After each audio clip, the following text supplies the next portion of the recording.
Hello and welcome to this special edition of the show, coming to you from India's entertainment capital, Mumbai. He is by far one of India's biggest stars, and his appeal is spread around the globe. In a career spanning 2 decades, he's appeared in more than 60 movies, prolific even by Bollywood standards, and his work has earned him huge box office success, critical acclaim, and a long string of awards. His name is Shah Rukh Khan, but he's affectionately known as King Khan, or SRK, to his legion of fans. Ladies and gentlemen, कहते हैं अगर किसी चीज को दिल से चाहो तो पूरी कायनात उसे तुमसे मिलाने की कोशिश में लग जाती है। आप सबने मुझे मेरी चाहत से मिला दिया। Thanks very much. I feel like the king of the world. Shah Rukh, thanks for your time. Thank you, Riz. You know, in this your new movie, Rab Ne Bana Di Jodi, you've created this anti-hero image, almost with the glasses and ill-fitting clothes and everything else. Were you trying to break away from the typical hero look? No, I wasn't breaking away, Riz. Actually, the idea came to me for some years. See, I do come from a very middle-class, regular kind of background, and I've been selling this dream-like hero type. I call them the hero type. I don't call them stereotypes. It's a hero type. He's cool. He wears Harley Davidson, wears Ray-Bans, drives a cool car or a bike, and he's very good with women. And I started feeling that I've been selling this too long, and I truly believe I force people into watching the kind of films I do. And sometimes I get a little wary of looking at. I'm like, is this what I want to keep telling people? It's really cool to be cool, and I'm not cool in personal life. I'm rather boring and I'm not very interesting. Because you can't tell that to your fans; they probably wouldn't agree. But actually, in real life, I'm like that, and I've come from that kind of background. Maybe that's why I vent myself by playing Superman and Batman every day.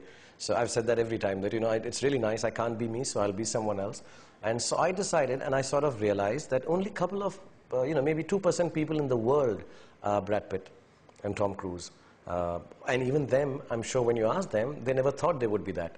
Because I understand it now, 20 years of work, and I never thought I would be a big star. So 98% of the people, can I just turn around and tell them, it's really good to be you. It's really nice. It's not special to be special. It is special to be ordinary. And, and it's very nice. And I think we all have two people inside. Some of us get the opportunity, like I did, because I came into media, that I can go out and, behave whatever I feel, wear tights over, underwears over tights and have a good time. But a lot of us don't get that opportunity. I wanted to make a film which wants to tell every woman, every man, that is really, really cool to be used. So Raj was this guy, that prototype I'd created, or got created. I didn't create him. It just happened that everyone says, oh, Shah Rukh kind of song, and he'll put his arms out and he'll look with what they call doe eyes or dog eyes, I don't know, puppy dog eyes and stuff like that, and girls will fall in love. So I wanted to make a character who I actually met on one of my shows, one of the game shows I was doing, Are You Smarter Than a Fifth Grader? And I met this gentleman who turned around, and I asked him, what are you going to do with this money? And he said, I'm going to give it to poor people. And I said, aren't you poor? He says, no, I just missed it, but I felt poverty, and I want to give it to them. He didn't win. He didn't make it on the show. I was just having a chat with him before the show. And I found that very, very honest, very brave, very courageous. And I found him better than me, that he's so comfortable just being him, with or without the money. So I wanted to make this guy. I saw the film yesterday. So that's why I think I've done a, okay, I won't be humble. I've done a brilliant job of creating a simple, ordinary guy. It's so nice, because it's just about this, it's just so nice to be you, simple people. Was it commercially risky, though, especially when now with the downturn, Bollywood's been going through a bit of a financial crisis this year, to go away from the standard hero type of measure as well? Commercially, it was quite a risk, wasn't it? See, there are two ways to look at it. One, somehow, I think over the years, now 20 years I've been working, I think a few films that I've done in the last couple of years or 3 years, I've tried to be different. I'm trying to create characters because I've started enjoying that. And people seem to appreciate it, whether it's a Swades or a Chak De India, where in the beginning, people do turn around and say, oh God, he's going to sing a song, he's going to be there with a beard. And then slowly, the films are always, I believe, bigger than the star or the actor. And that proved it so with these two films. So this time, I think people are a little apprehensive about saying, we don't like him. They're like, okay, there must be something to this film. So I'm using that, one. Secondly, I think the commerce that we talk about, or the business in the industry, the part that is in everybody's mind now, I think the business of the film itself kills the film. The business of the industry doesn't kill a film. So you make a film. When we made Chak De, it was made in like maybe a couple of $1 million, which is a very small budget film for the kind of stardom and everything attached to it. But we made it in that. And we released it, and it did well. Similarly, this film is much more expensive. It's a film that has been made by the director who's had the longest film, second longest film in the history of the world, running film, Dilwale Dulhaniya Le Jayenge. And we said, if we don't do it, now we are all 40s. And I said, you know, we need to do something special. We need to turn around. And Adi was really gung-ho. He said, so if we go wrong, it'll be okay. And, you know, so we didn't mind that. And I think the business itself will work it out. We put enough commercial tidbits around it, the timing to release it, where people will come to see it. And we believe that the story is nice. How, I mean, as you were saying, about 2 decades in the business for you now. How has the film industry in India evolved? I mean, has there been any radical change? Because there's a set formula. The song and dance is still the exciting thing for many people, isn't it? Actually, last 5 years, radical change. If I was to just go over the 20 years, I'd say the first big change is technology. I think we have learned. We had access to it about 10 years ago. In the last 5 years, we've learned how to use those tools, whether it's VFX, whether it's the cameras, whether it's the lensing, whether it's the lighting. The second change that has happened is that the hero types can do a lot more things than they could earlier because of the exposure of this immense amount of television that has come into the country. So you have superheroes and you have super bad guys played by guys who normally played good. And it's accepted. It's no longer special. When I started off, I became a big star because I played a bad guy. It was the first time a regular movie star was doing a bad guy, and they still turn around and tell me, oh, he was the first one who started. It was very special. Now it's no longer special. And I think that's wonderful for an actor or a star. And the third change is India is going to be the youngest country in the world in the next few years. I think 2010, 2011, I think Uganda and India are going to be there. And that change has been the radical one. The last 5 years, youngsters have come in. Like now when I show my son a film who's 11, who's not perhaps the right age, but you know, I have access to kids of 15, 16, who I'm talking about. The other day I saw a film and I was telling the problems in the film to these kids. But did you like that? They didn't resolve that. They didn't say that. He didn't look good. And this kid turned around and said, you know, uncle, you have problems. The film had no problem. And that was really nice because the kids now, or the youngsters now, they don't come with a set piece in mind. The film has to be like this. So there are a lot of new films without songs. We're doing films without songs, without a big thing now. And there is a change, but yes, there is still a 60 to 70% big market, which has to be, you know, it's such a huge country with so many different people. You need to do something for the grandmoms also. And, you know, so you have to do a mix kind of stuff. For the last decade or so, there's been a lot of comparison between Hollywood and Bollywood. And of course, you know, the question that usually gets asked is, do you have interest in Hollywood? Indian actors get asked this. And of course, now Hollywood's influence is coming into India. It's gone almost the other way, that instead of everyone looking to go to West, the West is coming to the East. Yeah, this has happened.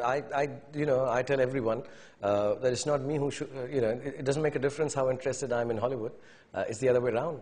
You know, they would be the employers, and I don't think anyone is interested in me. To be really honest, I have nothing special to offer. I'm 40-year-old. They have much better looking, much more talented 40-year-old actors there. I don't know Kung Fu.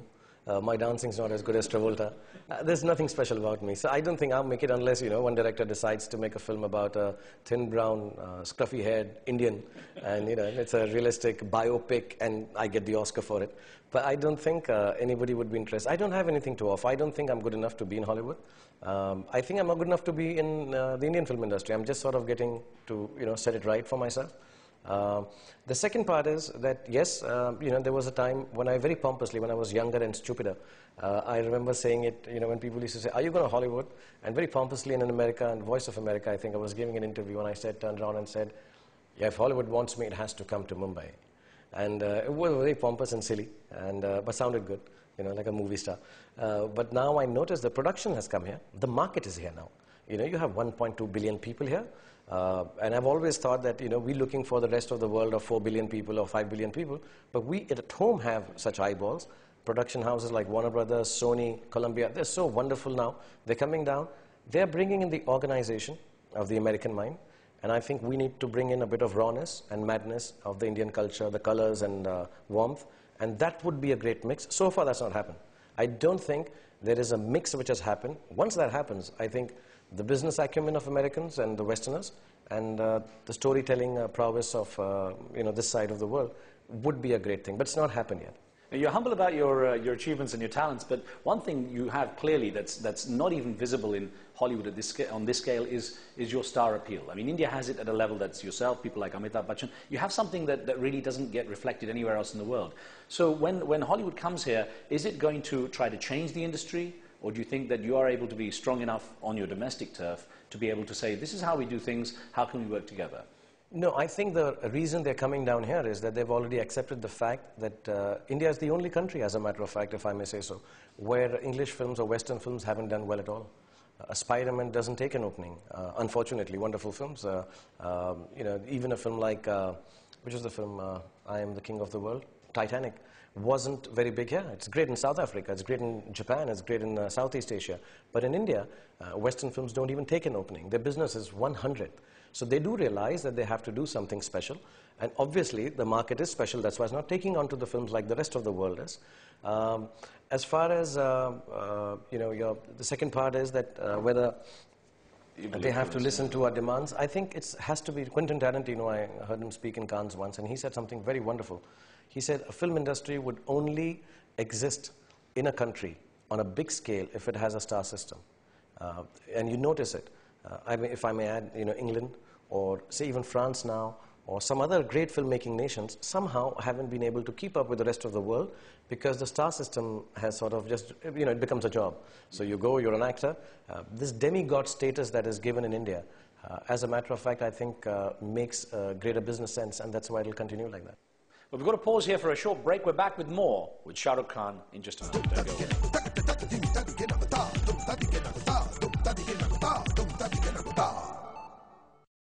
Welcome back. We're talking with Shah Rukh Khan, one of India's biggest stars in Bollywood, the Indian film industry. Now, we were talking before the break about Hollywood's influence in Bollywood. An email, if I may put it to you, that came in from a viewer called Bob Larrabo in California in the USA says, no matter where you go, people want to see Hollywood productions. What are you doing to bring Bollywood up to that level? What has to happen to make Bollywood productions as popular as Hollywood films in the global market? I think 2 or 3 things. One, we have to make our films less lengthy because, you can't keep on going to the loo, and the Westerners are not used to that. I've seen a lot of films and they're like, oh, you have a break? I say, yeah, I need to go for a smoke, you need to go to the loo and stuff. And I think we need to shorten the film. The language that our films are rendered in have to change. Our language is still, I was speaking to some great screenplay writer in America, and he said, you have too many entries and exits, which is true. So the language has to change a bit so that, see, I always equate it to being, invited to this really upper-class British party. I have to dress up the way they do. Everybody's not Gandhiji. You have to dress up and go down there and follow the rules. So if I'm going into a party, if you have to go to world cinema like Hollywood has, then you have to dress up like them. I always tell all my filmmaker friends.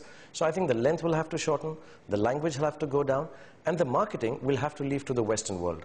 And when I say language, I may also add, I think Hindi language is not a problem really. The songs will have to remain because that's the USP, but they'll have to get a little more realistic because I think the Western world has lost touch with musicals. These 3-4 things, but the length most important, the language and screenplay. We don't have in India great screenplay writers. See, the business part of it, I'm sure the Western world will handle. They're all here. I'm sure they will market it, they'll do. I've met all of them, they're fantastic with that. They will take it to the world audience. But we will have to 100% work a lot on our screenplay. Our storytelling technique. The storytelling is good. The technique will have to, I think it's a science in the West, and we haven't really conquered it here.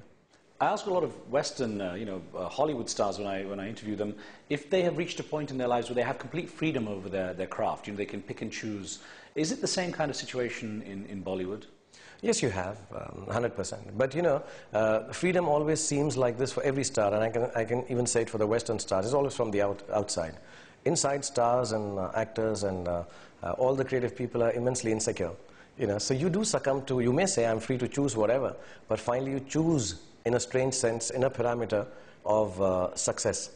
I'm going to choose this, but I hope it's successful. I hope it's the next summer blockbuster. It's the Christmas blockbuster. So I think those parameters really don't give you that kind of freedom. But yeah, I produce my own films now. Whenever I feel like being lavish and silly, to make a film, and they always flop, except for the last two, they were big hits. I just choose a film and I say, okay, I'll just go with it and let's see what happens. I produce them. But yeah, I think stars have a lot of freedom in India. The star system is very strong here. Yeah. Well, I'll give you another email here that came in from Akhtar Sheikh in Paris, in France, who wrote in saying, we recently heard that a Paris museum is making a wax statue of you. How does it feel to be the only Indian, besides Gandhi, to be honored in such a way? And were you surprised that you had so many fans in France? Oh, I was very. I've been taken aback twice. I've been there. The statue is already installed there in Grevin. I don't know how to pronounce it. Grevin, Grevin Museum. And it was beautiful because I had my six-pack then. So they've done it with that. They came and did it in London with these laser machines. And I'd been there twice, once before for releasing my film. And the whole Champs-Élysées was chock-a-block with a lot of actually people from Afghanistan, Arabs, Tunisians, and some Europeans also. I have a huge, strangely, I don't know, the Germans seem to like my films. So a lot of Germans and some French people also. So this was a six-pack, because they like Baywatch too. This was before the six-pack. I haven't gone there after the six-pack, except to, well, it was very sweet actually. They had little Indian dancing and stuff there, and it was really nice to be next to Mahatma Gandhi. It's a great honor, and honor with a great sense of happiness. It's interesting, before we went with the show, started recording the show, I was talking to you about some of the stereotypes that occur around the world. And one, of course, is the Muslim stereotype. You have the name Khan, which in America, for example, stops you at the borders. Now, you've had a few experiences there, too. Yeah, I'm always stopped. I have the 4 S's on my boarding pass. I'm frisked, and there are times when I feel it, I wish I liked being frisked by men. But it doesn't work that way. But the big guys and the big booming voices, and sometimes, yeah, they do get angry. And it is I know it's an American show, but I mean, it's going to America. But I like to tell you, it has started making me feel a little wary, aware, and reluctant to go or travel to and fro in America. I get frisked a lot, and my kids get frisked a lot, and I understand and I fully respect if you have the kind of destruction of the magnitude that America has faced, and which is very sad. I'm completely for all kind of checks, and I'm completely for being a little over the top with it. But personally, it's like, I wish it didn't happen. I wish it, to be honest, my name is Khan. I'm Shah Rukh, and I'm a Muslim. I'm educated. And I'd like to tell everyone around the world, and I'm sure a lot of people watch this, that, terrorists need not be only Islamic, and they don't have a religion. It's a thing which is cliche now. We keep saying it. And I think the educated Muslims should educate everyone, including America, about the fact that just because your name is, Rizwan Khan, you don't need to be frisked. Yeah. So I'm not traveling with you, that's for sure. That would be double trouble. The interesting thing is that in Hollywood, though, that there's been a criticism that the negative stereotyping of Muslims, has perpetuated that stereotype. Has anything like that ever entered into, the Indian film culture? Well, we cannot, see, American films have a stereotype because, it's a parameter. It's very clear. It's a bad guy. He's going to speak a little like that. He's a bad guy, a little dumb also normally. Being a film guy, I've got nothing against stereotypes, so I will not take a stand against that. I think it's a film, you do it, it's quick. Black guys who wear black are bad, guys who wear white are good. We don't need to explain it to you, but we've been doing it in India. Every film we do, Pakistanis are always the bad guys, and I find it wrong. So the film that I made about 2 years back, I wanted to say it. The terrorist guy or the bad guy is an Indian guy, and he's not even an Indian. He is without a state. And but we have, and it works. We always say Pakistanis are bad. My family, half my family is from Pakistan, so I get very disturbed with this. I keep my kids. I tell everyone, listen, can we just stop stereotyping? See, film is okay, but we have started stereotyping it in reality, which is sad. Interestingly enough, we had an email, if I may put this, from Peter Ashcroft in the USA, saying, can you influence fundamentalism to our advantage? I think by that he means, is it possible for someone like you who has popular appeal to help counter the negative sway that perhaps the extremists have over a young population, young Muslims and so on? Well, I tried in my small way. See, people do give too much credit to film actors, especially in India. I truly believe that I'm 43, I just turned 43, and I wear makeup to work. And that can't make me really, I mean, we can't really be very smart guys. Makeup, so it's not really, you know, people start assuming you're very smart. People start assuming you are, but it need not be true for every actor. I don't think it's true for me. But I do try in my small way. So I'd say it in Urdu or Hindi, where I do a small little scene where I'll say, "Main Bhagwan se dua mangta hu," you know, which is a mix of both religions. I tell all the youngsters in this country, whenever I do an interview, that listen, the new religion has to be about work and work ethics. It doesn't have to be about Islam. It doesn't have to. My wife's Hindu. And my kids do the namaz, they read the Gayatri Mantra, they do everything together. We do it as a family. So I keep trying to do that even through the work. I keep creating characters who speak that. You know, whether the last film I was Kabir Khan, which is the first time I played a Muslim guy, with a bunch of 30 Hindu girls. And he speaks their language, he does their religion. And so far, you know, the most secular part about this business is I'm a Muslim in a Hindu country, and people love me. So I think I try to put that and tell everyone, see, if you accept this, and I think the youth understands that. As long as they don't get taken in by, you know, agendas of politicians, I think they understand that. Sometimes it's hard as a star to get, not to get roped into politics. Recently you were given the Datuk title in Malaysia, the knighthood, like Sir, actually Sir Shah Rukh Khan. You actually weren't able to go there, or you refused to go at the time they wanted you to go, and it created a stir. How do you handle this when you get roped into what sounds like a political situation? No, it's not like that. Actually, initially when they gave it, I heard somewhere, I was there in Malaysia, and I said, I come now. And they said, no, there were some people who didn't think I should get it. And I'm like, okay, you know, I don't really deserve to be given a title like that. And when we reworked the dates, I'm going on the 5th actually. And it was just as much as like, if you tell me, Shah Rukh, can we do the interview on 29th? And I said, no, can we do it on the 3rd? So that's the only discussion I've had officially. But I'm part of media, so we do exaggerate a lot. We do a lot of overacting. So I guess it just gets blown out of this. I have learned to just accept it with a smile and say, okay, I'll be there on the 5th, everything will be resolved, 7 people will ask me this, and I'll say, listen, it was just an adjustment of time because I have a new movie releasing, and that's it. Well, Shah Rukh Khan, there's always more questions than there is time, so thank you very much for giving us Thank you, Miss. Thank you for coming over. Thanks a lot. Thank you very much. And thank you for being with us. On tomorrow's show, we talk to a diverse group of youth about the future of India and the issues affecting their lives. And then all next week, join us as we come to you live from Kuala Lumpur in Malaysia, looking at issues such as censorship of the media and arts. We'll be at the special time of 1400 hours GMT. From me and the team here in Mumbai and in DC, see you next time.